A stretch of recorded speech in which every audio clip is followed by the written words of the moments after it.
Assalamualaikum warahmatullahi wabarakatuh. Berpol News kembali hadir di tengah-tengah sahabat semua untuk menginformasikan berita-berita terbaru seputar dunia politik dan info terkini lainnya. Terima kasih banyak bagi sahabat yang sudah mendukung channel ini. Semoga selalu diberikan kelancaran dalam segala aktivitasnya. Amin amin ya rabbal alamin. Dan antara bersama pemerintah menargetkan pembangunan 33 stasiun pengolahan sampah menjadi energi listrik atau PSEL di seluruh wilayah Indonesia.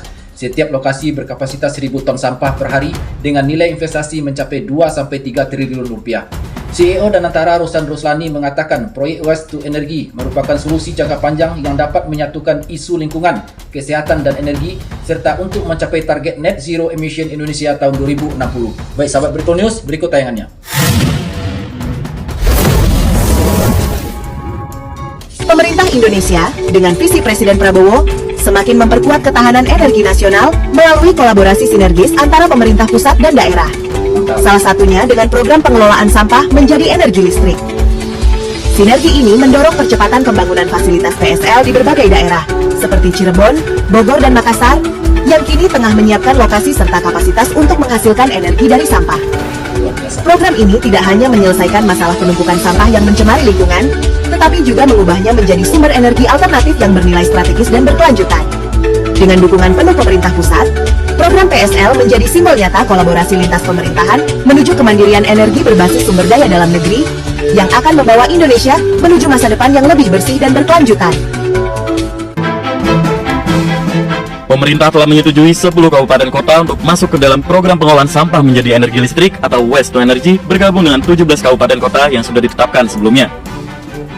Menurut Menteri Lingkungan Hidup Hanif Faisal Nurofik, 10 kabupaten kota tersebut akan terbagi dalam 3 aglomerasi, yaitu Lampung Raya yang meliputi kota Bandar Lampung, Kabupaten Lampung Selatan, dan Kabupaten Lampung Timur. Surabaya Raya 2 meliputi kota Surabaya, Kabupaten Gresik, Kabupaten Sidoarjo, dan Kabupaten Lamongan. Dan aglomerasi ketiga yakni Serang Raya meliputi kota Serang, kota Cilegon, dan Kabupaten Serang. Disepakati oleh rapat secara penuh untuk mengikuti program PSEL pada 10 kabupaten kota yang terbagi atas 3 aglomerasi.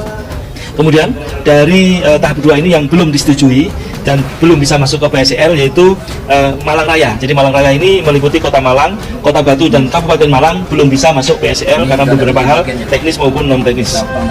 Hanif memastikan lelang proyek sampah jadi listrik akan segera diproses Danantara. Ya, emiten selanjutnya pemirsa PT Maharaksa Biro Energi Tbk atau emiten dengan kode saham OASA kian menegaskan posisinya sebagai pemain utama industri waste to energy di tanah air. Dalam RUU PST dan RUU PSLB, manajemen mengungkapkan keberhasilan perusahaan memenangkan proyek pengolahan sampah di Tangerang Selatan serta proyek ITF di Jakarta Barat. Adapun kedua proyek tersebut diproyeksikan mampu mengolah sedikitnya 3.100 ton sampah per hari melalui anak usaha PT Indoplas Energi Hijau. Perseroan berencana membangun fasilitas pembangkit listrik tenaga sampah di Tangerang Selatan bersama mitra teknologi dari Tiongkok yakni China Tianjin Incorporated. Ya, Direktur Utama dan CEO PT Maharaksa Biro Energi Tbk, Bobi Gafur Umar menegaskan bahwa sejak awal industri pengolahan sampah menjadi energi sudah menjadi fokus bisnis perusahaan. Ia pun optimis industri ini akan tumbuh pesat seiring rencana pemerintah yang memprioritaskan penambahan kapasitas pembangkit listrik ramah lingkungan. Lebih lanjut, saat ini perseroan tengah mengincar peluang bisnis pengolahan sampah di wilayah lain di dalam negeri. Setiap stasiun PSEL akan mengelola sampah 1.000 ton per hari. Ini dapat menghasilkan 15 MW listrik untuk 20.000 rumah tangga dengan setiap stasiun PSL membutuhkan 5 hektar lahan. Berbagai wilayah kini mematangkan rencana dan menyiapkan fasilitas modern yang mampu mengolah ribuan ton sampah harian menjadi energi terbarukan. Bahkan, sejumlah proyek PLTSA tengah diupayakan masuk dalam daftar proyek strategis nasional. Inisiatif ini bukan hanya menjawab tantangan penumpukan sampah, tetapi juga memperkuat ketahanan energi nasional. Melalui sinergi pemerintah pusat dan daerah, PLTSA menjadi langkah nyata menuju transisi energi bersih berbasis potensi lokal. Pemirsa, Danantara Indonesia bersama stakeholder terkait menggelar rapat koordinasi nasional pengolahan sampah menjadi energi atau Waste to Energy di Gedung Wisma Danantara Jakarta pada Selasa siang. Nah pemirsa, program pengolahan sampah menjadi energi listrik atau PSEL akan disiapkan sebagai langkah strategis pemerintah untuk mengurangi timbunan sampah sekaligus meningkatkan sumber energi terbarukan. Daya Anagata Nusantara atau Danantara bersama pemerintah pusat, pemerintah daerah dan mitra strategis menggelar rapat koordinasi nasional pengolahan sampah menjadi energi atau Waste to Energy di Wisma Danantara Jakarta pada Selasa siang. Program pengolahan sampah menjadi energi listrik atau PSEL dianggap menjadi langkah strategis untuk mengurangi timbunan sampah, pengelolaan sampah terpadu, dan meningkatkan sumber energi terbarukan. Betul sekali. CEO Danantara Rosan Roslani menjelaskan 5 manfaat utama dari pengolahan sampah menjadi energi listrik lebih baik dibandingkan tempat pembuangan akhir pada umumnya. 5 poin tersebut diantaranya pengurangan emisi, pencegahan polusi, menciptakan energi terbarukan, meningkatkan pemanfaatan lahan, serta bermanfaat dalam bidang sosial dan ekonomi. Pemerintah mencatat masyarakat Indonesia memproduksi 136.000 ton sampah setiap harinya atau sekitar 35 juta ton sampah nasional per tahunnya. Pemerintah Provinsi Jawa Barat terus mempercepat upaya penanganan sampah dengan cara inovatif. Gubernur Jawa Barat, Deddy Mulyadi, mengumumkan kerjasama strategis antara Pemprov Jabar, Danantara dan Kementerian Lingkungan Hidup untuk mengubah limbah menjadi energi listrik terbarukan. Nah, hari ini kita menuju arah yang lebih jelas bahwa kegiatan ini akan dilaksanakan oleh Danantara karena ini adalah lembaga yang kita percaya sebagai solusi dari seluruh problem persampahan di Jawa Barat dan Indonesia. Tentunya kita berharap dan kita berdoa secepatnya akan terwujud. Deddy menyebut program ini merupakan bagian dari agenda nasional dan sudah mencapai tahap kesiapan hingga 99%. Sistem pengelolaan akan dilakukan secara aglomeratif dengan menggabungkan beberapa daerah menjadi satu sistem terpadu. Nah, buat warga Jawa Barat, urusan sampah nggak usah pusing lagi. Danantara akan segera membangun pembangkit listrik tenaga sampah hampir di seluruh wilayah Jawa Barat. 2 tahun ke depan, insya Allah sampahnya hilang, listriknya terang. Inilah fakta menarik mengenai pembangunan pembangkit listrik tenaga sampah PLTSA di Jawa Barat. Nomor 1. Gubernur Jawa Barat Deddy Mulyadi menegaskan bahwa seluruh biaya pembangunan PLTSA di hampir seluruh wilayah Jabar akan ditanggung oleh pihak swasta, yaitu perusahaan Danantara. Pemerintah Provinsi Jawa Barat Pemprov Jabar hanya berperan menyediakan lahan, pasokan sampah, dan perizinan.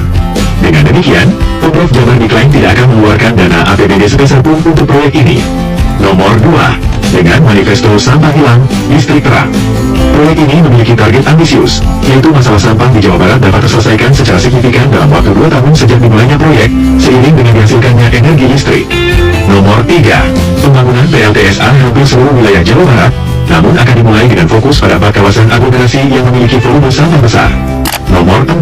Salah satu rencana pembangunan PLTSA raksasa di 4 kawasan aglomerasi tersebut ditargetkan dapat dimulai pada tahun 2027. Nomor 5.